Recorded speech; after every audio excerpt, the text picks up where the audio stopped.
ಯೆಶಾಯ 45ನೇ ಅಧ್ಯಾಯ ವಚನ 24-25. ಯೆಹೋವನಲ್ಲಿ ಮಾತ್ರ ಸತ್ಯ ಕಾರ್ಯಗಳು ಶಕ್ತಿಯೂ ಉಂಟು.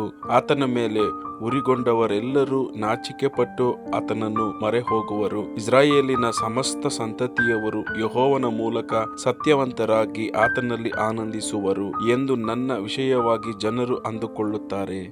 Isaiah chapter 45 verse 24-25. They will say of me, in the Lord alone are deliverance and strength. All who have raged against him will come to him and be put to shame. But all the descendants of Israel will find deliverance in the Lord and will make their boast in him. याशाया अध्याय 45 वचन 24 और 25। लोग मेरे विषय में कहेंगे, केवल यहोवा ही में धर्म और शक्ति है। उसी के पास लोग आएंगे और जो उससे रूठे रहेंगे उन्हें लज्जित होना पड़ेगा। इस्राएल के सारे वंश के लोग यहोवा ही के कारण धर्मी ठहरेंगे और उसकी महिमा करेंगे। ஏசாயா 45ஆம் அதிகாரம் 24-25 வசனங்கள்.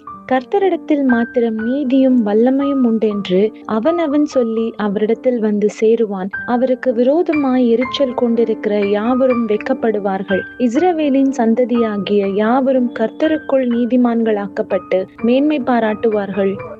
యెషయా 45వ అధ్యాయం 24-25 వచనం. యెహోవా యందే నీతి బలములున్నవి, జనులు నన్ను గూర్చి చెప్పుదురు.